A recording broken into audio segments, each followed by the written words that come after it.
shilajit. Courtesy of my good friend Jordan. Well, Nick's looking at the NIH, the National Institute of Health website, on what this shilajit stuff is. It is a tar-like mineral substance that seeps from rocks in the high mountains of the Himalayas. It's been used for centuries, but more so now is more regulated, a little more known, but very safe. A lot of potential upsides, not many downsides. Yeah, so it's basically the resin that sinks into the rocks in the Himalayas. Yeah, like people. We talked about, somebody just saw this stuff coming out of rocks and said, you know what, let's mix this with our drinks and see what comes about it. Yeah, they said it looks tasty. But no, the big, I think like the active ingredient in it is fulvic acid, because that's what they advertise on the box. All right. But yeah, apparently it's like traditionally I don't know, a medicinal thing, like the Himalayan. I don't know. You're getting up in the mountains. They well, it would probably help with it does help with high altitude sickness, they say. So that would make sense. Interesting. It's actually funny, like a lot of those herbal medicines come from places of like high altitude. Yeah, what is it in Central America? A big one in Central and South America is like the coca leaves. Oh yeah, that's what it is. Coca leaves. People eat those all the time when they're driving up to Machu Picchu and trying to preserve their altitudes. Yeah, when you get off the airport in Lima or in Cusco or like anywhere around there, or Bolivia too, in La Paz in Bolivia, they literally will have people with bowls of coca. Oh yeah, just prepare because you're in for it. Yeah. Have you been down there, South America? I have not. My brother's been to Peru. Farthest south I have been is Mexico. And that's like the peninsula. Next year for the World Cup, I want to go down to Mexico City. Yeah. But that'd be cool. We'll see. Yeah. I went to Bolivia like 10 years ago to work on like a project, and all the tradesmen there, like the laborers, they take coca leaves and they take this other compound that I think has like, you can look it up. I think it's called like lime salt or something. Can't remember what it's called, but basically it like activates something in the coca leaves, and it's supposed to help with altitude sickness, and also it's like an energizer. It's not cocaine. It's like a very like herbal medicinal thing that they've been doing for thousands of years. Yeah, they know the secrets, and we're just figuring it out. Yeah, it's interesting because there's obviously like the huge stigma around it because of cocaine. Yeah. But like the leaf itself it's a leaf, What kind of projects are you doing down in Bolivia? I was there. It was just like a week. It was like a Habitat for Humanity thing, just building a house, helping out. Yeah, nice. It was cool though. It was so like foundational. Like you literally just got like a pickaxe, a shovel. They had a cement mixer that you'd like. Yeah, you're working with the bare minimum. It's not where you're pouring a foundation here and then you're putting insulation in the walls. It's from the ground up, and just working with what you got. And even with just that stuff, just laying like bricks and then like pouring the concrete, they could build like a single family home in like 2 or 3 days. Oh yeah. Like obviously like a modest home, but like a legitimate structure. Like it's different. They're not running the same electricity that we are. Plumbing's, I'm sure that's different. Yeah, the plumbing is super basic. Yeah. We make everything so over the top. Yeah, complicated. United States, yeah. No, I mean it's nice luxury to have. I'm not going to complain about it because we're very privileged to have it, but a lot of it is unnecessary. And it's more so, first world problems. Yeah, very true. Yeah. So what do we want to talk about here? That is a great question. I don't know. There's a lot of different routes we could go. We could talk about this space, future plans for the rest period, and how you would like the growth to work. The people involved, and kind of where you see this in the next year, 2 years, 3 years, 10 years. Yeah. I mean, I guess to start, like the whole rest period thing, obviously it started with Isaac and Kyle, just two guys that we all trained together, and we'd all do like CrossFit. Kyle's a personal trainer. And we thought it'd be fun to make a podcast, so we just started doing it.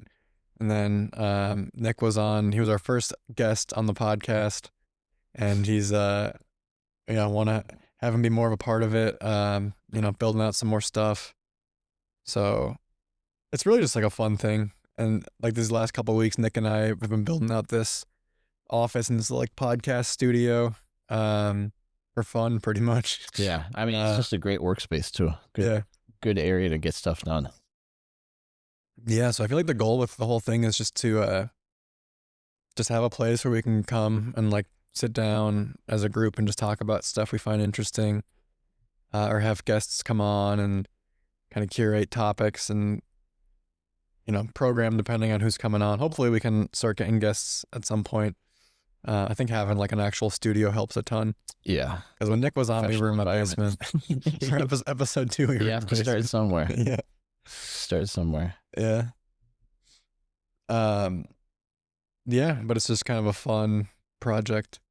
So yeah, this is our first episode that doesn't have Kyle or Isaac, and that's just Nick and I want to start making another, I guess, series of things. But it's kind of all fluid. Like we'll see whoever's around and wants to participate in different podcasts. But yeah, I mean, we can reintroduce Nick. Yeah, I guess. Yeah, I mean, we can reintroduce ourselves. Yeah. I don't think anyone's really actually watching this consistently yet. So yeah, that's all right. So I'm Nick. Grew up local here in Wisconsin. I went to high school, graduated the military. Went into the military. Did 4 years active in the Marine Corps, then 3 years reserve in the Army National Guard. And then moved back to Wisconsin. Just got a regular old job, and now I'm here with Matt trying to build something big with with the podcast, but then also with the rest period website, the merch that will be coming out. Make sure you get some merch, and just kind of building a platform to, I don't even know what you'd call it, just to do everything. I mean, just try to have fun and like build a community and help. I feel like our general common mission is just trying to help people that engage with it, right? So like, yeah, I think like the one thing that we talked about a lot is just like building a platform for people to help set goals and then like accomplish those goals. So like something that something that has like a level of like social accountability and just like community challenges. That's all gonna come. It's gonna take some time to develop all that. Yeah. This is the early phases. But yeah, like I think the biggest part of the development side, as Matt's the technical genius here, but is that goal setting platform. Hey, we want a place where everybody can go set their fitness goals, set their financial goals, life goals, whatever it may be. You want to lose X amount of pounds, you want to save X amount of dollars. I want to eat, chicken 5 days a week and be under a certain calorie maintenance level. Kind of an overarching platform for all of that. Yeah, I think we're just trying to build something that's fun, honestly, because I think like all those platforms are hard to stay engaged with. Like I myself have done, whatever. I've used MyFitnessPal. I've used a bunch of different stuff, and it's just, it can be very like tedious and boring. So I think like from the technical side, it'd be really fun to build a platform that people just enjoy using, that is basically like social media, right? Where you enjoy it, but like there's a clear core mission to it, which is trying to help people help each other and build like a community that's fun to be a part of and like participate in. And that's where like, we built a podcast studio, and we're like, hey, let's just find like cool people starting locally in Wisconsin. And obviously, we have the 4 of us, can make content, just talk about fun stuff, and just keep it, entertaining. And then like over time, build it into something that, delivers like more value. And, it's a fun adventure. It's fun to try to build it out. Yeah. The way I see it, I'm not like a developer or anything. The way I just picture it is like a goal setting / social media app, to where, like, all right, there's goals on certain apps, but what's the benefit of actually doing it? Yeah. you don't get any. Yes, you accomplished it, but what's the reward?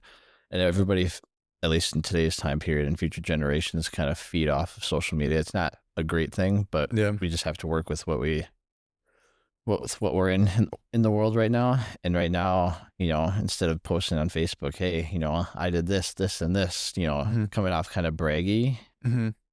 it would seem, I'd be like, hey, get the rest period app and throw your goals on there. That way, if somebody sees that you hit your goals, they can, give you a shout out or share your post, whatever it may be. Yeah. And maybe you have different thoughts about it, but that's the way I see it starting out, at least. I think that's a great way to put it because I've had a hard time even like articulating it. Like the whole thing just started because again, like I was enjoying working out with Kyle. Like Kyle was training me. Started working out with Isaac too, just like a fun group. Yeah. Had Nick come be on the podcast. We had a great time. Like Nick and I have become good friends, and just like yeah, I mean that's what spawned it all. And I'm like, I've been working as like a developer in software for almost a decade, and like I've been just trying to figure out a way to use that skill and like a way that I feel is actually good for people and not just like making the internet faster or just doing AI all the time. Cause that's like just the way that industry is trending. And I just felt like it would be fun to try to use some of those tools to build something that just engages people in like a healthy way as much as possible. It's like, that's a hard thing to do, right? Because kind of like Nick said, social media is not really that great in general, but it's like, can we build a platform at least that doesn't get lost in all the noise of like what social media has become where it's all just I don't know, it can be kind of Yeah, and it's like it's destructive instead it's like politics. yeah, It's just unnecessary stuff. So a platform where, I mean, yeah, it's most positive. You might not hit your goals, and it might be a little disappointing, but the attempt is there, and that's what we're trying to get at. Is at least throw yourself out there, give yourself the shot to reach your goal, and yeah, writing it down and then tracking your progress will make you 10 times better at hitting your goals and yeah, actually putting work into it. yeah, and I like the point of like trying to build a place where like you can be braggy or you can be like excited about your goals and like you can find people that enjoy like being a part of that and like Yeah. celebrating that together. Yeah, because if I Uh, see whoever, I don't know, somebody post on Facebook like, oh, I did this, this, and this, and I'd be like, oh, they're just trying to get like clout likes, for, yeah. they're just trying to Yeah, get more to make themselves feel good, which is good. I want them to feel good about their accomplishments, but it just comes off the wrong way on social media platforms, and I think people get bashed for that. yeah. Yeah, so like creating a place where that stuff is celebrated and like shared. And I think like in the fullness of time we want to build it out to a point where like we can kind of meet people where they're at and like have a bunch of different kind of types of goals you can set and like resources and materials to help people Yeah. achieve those goals. So like we're really I mean the core of what we're starting with I think will be like a kind of fitness and training thing. Because obviously like working with Kyle, we have some expertise. Like, I mean, Kyle's got a ton of expertise around that, so it's Yeah. fun to Yeah. work with him on that. Um, but also like figuring out how to, um, make it accessible for more people and like make it like there's different kinds of goals on there, like whether it be like whatever academic or discipline or um, I don't know. There's a lot of ways we can take it, and so and I guess like the first thing we're doing is we're setting this goal ourselves of like, hey, let's build a platform that Yeah. people use, and it's like I think we'll document a lot of that just on this podcast of like, what are we doing, what works, what are people engaging with, what are we struggling with, and like yeah, just creating some accountability ourselves with like this podcast, um, as we build it out. So Yeah. And I know we're throwing a lot out there, but this will be one piece of the puzzle at a time. So first it'll be just what Matt talked about. Hey, focus on like fitness and health first, and then maybe we'll dive into financials. Maybe we'll put like faith goals on there. Maybe we'll do. It's ever expanding. I think even if we think we're yeah, there, there's always stuff that you can add on to it and continue. But it's just getting that base level down. So I mean, throw in the comments what you guys would love to see added on there, and what you guys give us your thoughts on that said platform that we're thinking of and that we're yeah, trying to throw together. yeah, it's gonna be fun. I mean, again, it's like a total passion project, so we can take it whatever direction we want. Like it's not really accountable to any outside influence, which is fun. Like, you know, there's kind of supplemental to what we're doing for our work right now, and it's just like a fun way to try to help people and try to Yeah. build something helpful that gives value. So yeah, it's gonna be a fun adventure. And in the meantime, we want to just keep making like a podcast again, like we were saying, um, just start building a community by just like talking about things we find interesting. Yeah. Yeah. I mean, it could be totally random, but we'll try and eventually steer it in a certain direction. But for now, I think it's just like you said, it's a passion project. So we're going to talk about what we're passionate about. Hopefully, you guys connect and resonate with it, and then hopefully we can grow it from there. Yeah, yeah, it'll be fun.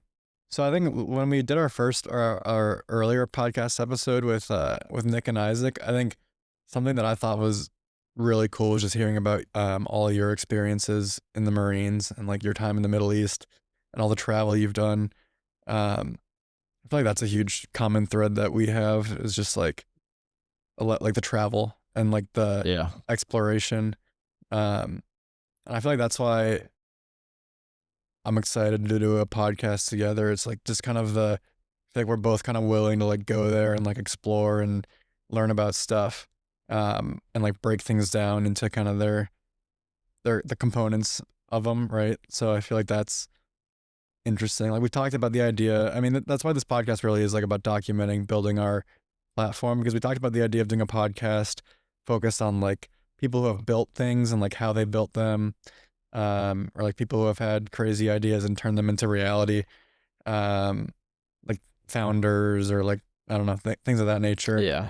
Yeah. Um, Whoever's built a platform for themselves or a company, uh, and what they started with and where they're going. It's funny you brought up the travel thing because my dream job is actually like a travel vlogger. Like if you ever yeah, watch Bald and Bankrupt or Timmy Carter or any of those guys, absolutely love those guys. I would need an editor because I would just like the travel part and not the yeah. editing part. The editing part, yeah, that's the hardest. Yeah. But that is my dream job is just travel all throughout the world like these guys do. They live like locals. They're not staying at like fancy hotels. They're going meeting families, meeting the locals, have them show them around and kind of digging in the deep of what these communities are like, not the Yeah, tourist aspect. I love going uh to big cities and doing some of the tourist stuff, but it does get old. You know, all right, let's go see this site for 15 minutes and then we're off. yeah. It doesn't represent the daily life that the people there live. You have a favorite place that you've visited? Yeah, I mean, I'm a huge fan of Mexico. Love Mexico, everything about Yeah, it, the culture, the food, the people. But I did recently visit Prague, and that city is outstanding. A lot smaller than I would have expected, at least like the heart of the city. I know the districts go out further and further, yeah, but like the main part of the city isn't crazy big. The cobblestone pathways, cars going through, you'd be walking like a dark alleyway in the middle of the night, and then you turn a corner and there's like an Irish pub. I felt safe 100% of the time. It was a beautiful city, beautiful nightlife. But I still have to list Mexico as my yeah, top place. I can't get over how beautiful Mexico is. yeah. What part of Mexico specifically? Um, I like Tulum because I'm more of like a beach vacation guy. But like Yeah, I said, in 2026 for the World Cup, I would love to go down to Mexico City because the culture and the people there are going to be so ecstatic and so vibrant. I just want to be in that. yeah. I want to be a part of it and Yeah, live kind of,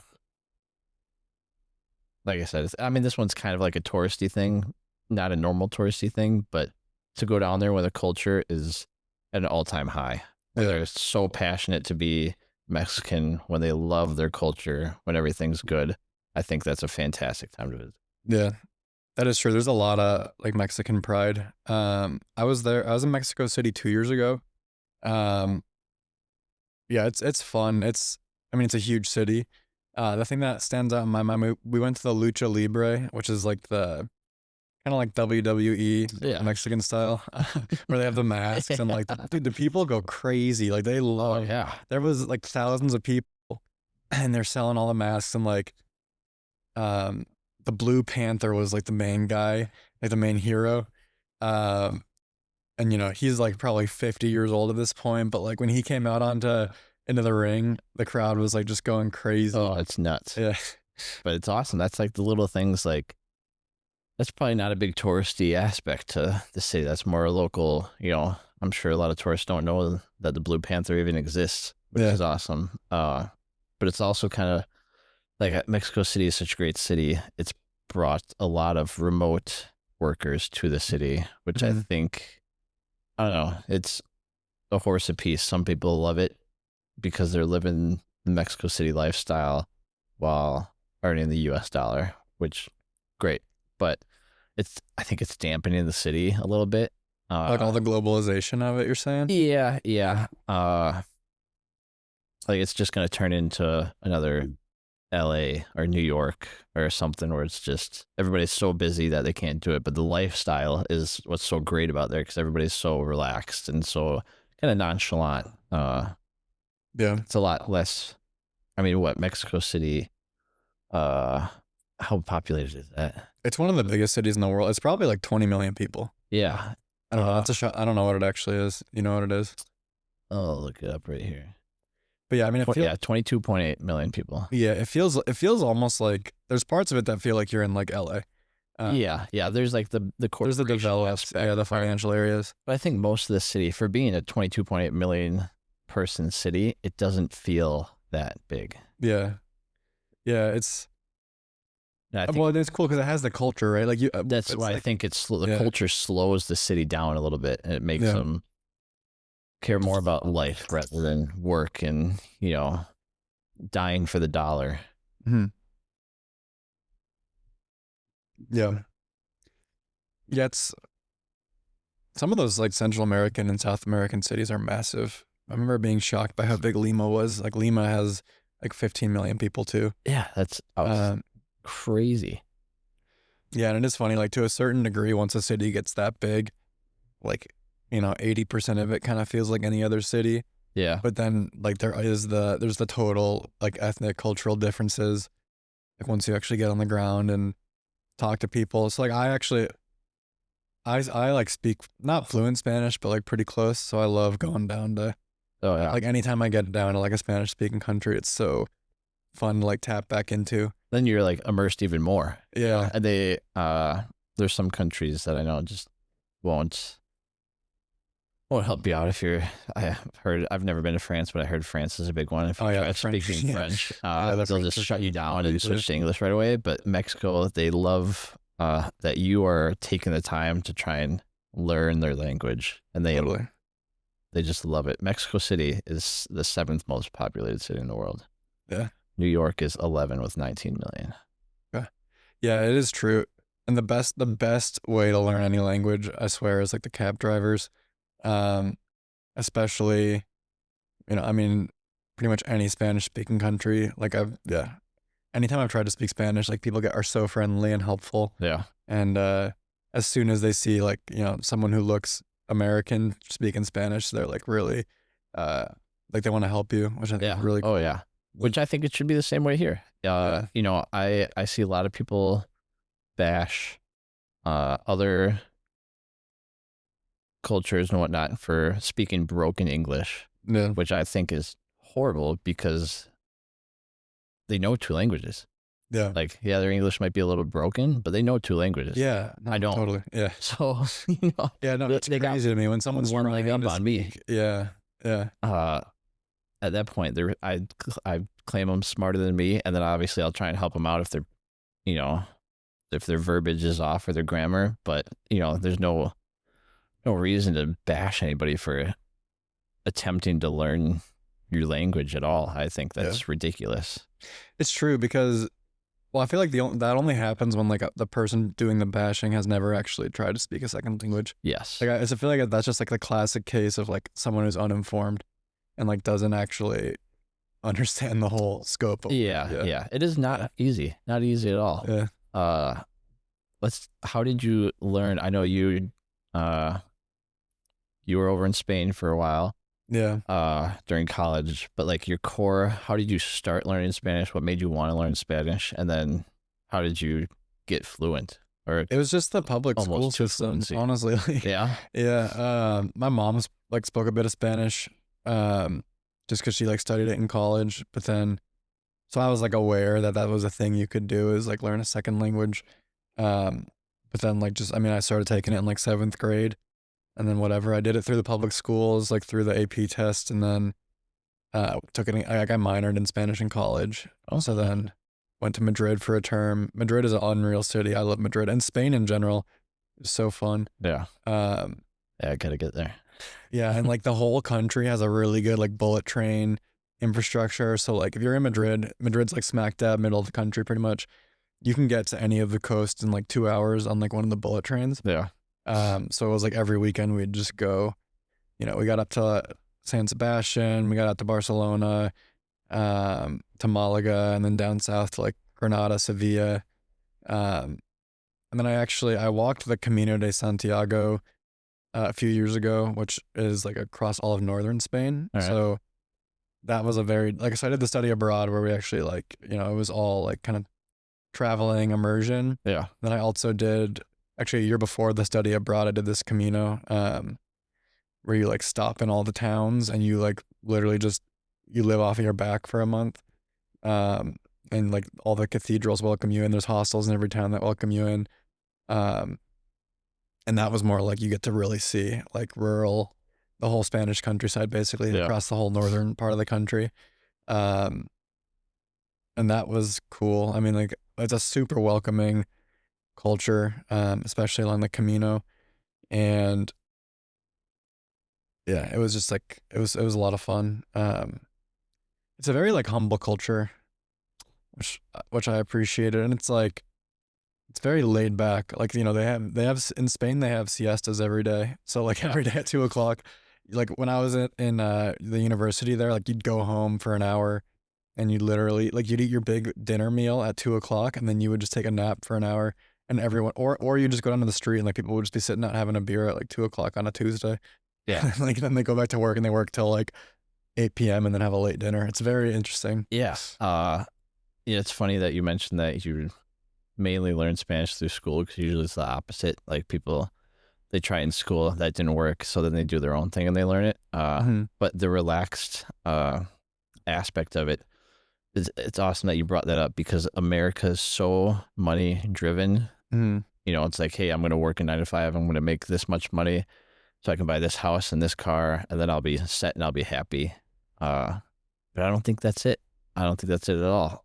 Which Yeah. is why I love the parable of the Mexican fisherman. Have you ever I heard haven't that? heard that. No. So I got it right here. I'll read it off.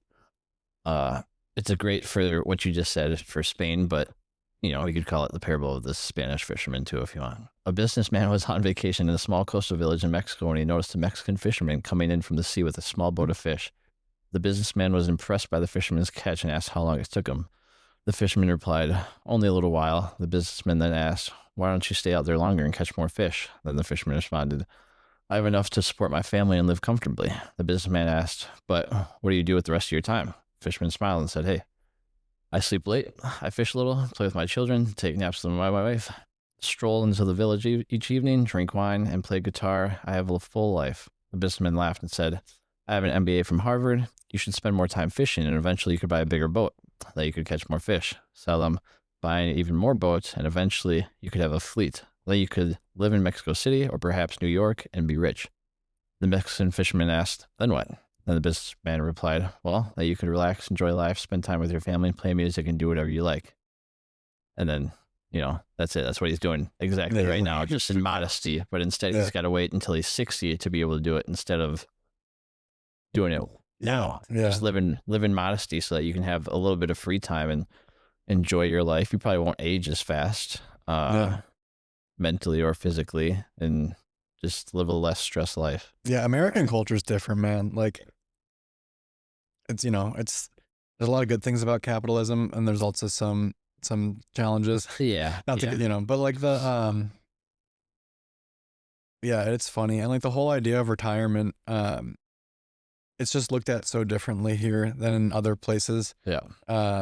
Like I mean, if you go talk to someone working in a lot of whatever, like Mexico or Spain, like there's just a very different perception of both labor, but also like what retirement looks like and like priorities in general. Yeah. Another big thing in Spain is like kids will basically until they're married, they'll live in the house with their parents. Oh yeah. So like I was there, I had my host family, and the son of the host family was still living with his mom, and he was probably like late 20s, and it was like totally normal. Like, um, and it's like looked at as actually a good thing of like oh, we have like a strong family, um, and it's just so different here. It's like you turn 18 years old and it's like there's almost like a stigma. Yeah. Hey, go to college, get Yeah. a degree, find a job, and move out. People Yeah. are like frowned upon if you're like even 23, 24 and you're still living at home. It's like very ridiculed. Yeah. And that's just the difference in cultures. Yeah. You know, they live differently. We were taught differently growing up here, and that's what we know. Yeah. I feel like that's the thing I was gonna say too is like so many people don't, whatever, maybe it's like they lack resources, or like they don't have the means, or just they don't have the interest in traveling. Yeah. So whatever, it's like a privileged thing to say traveling is like everyone should travel, and at the same time it's a true thing. I'm like, Yeah. people really like, if you have opportunities, I think it's really, yeah, it's so valuable just to like go see different cultures and like meet, and actually like you were saying, actually spend some time in foreign places and get to know people and like understand the depth of their culture and why the differences exist, and like kind of like helps you put in perspective like what, some of like the things Yeah, that we that's all that this is perspective. Yeah.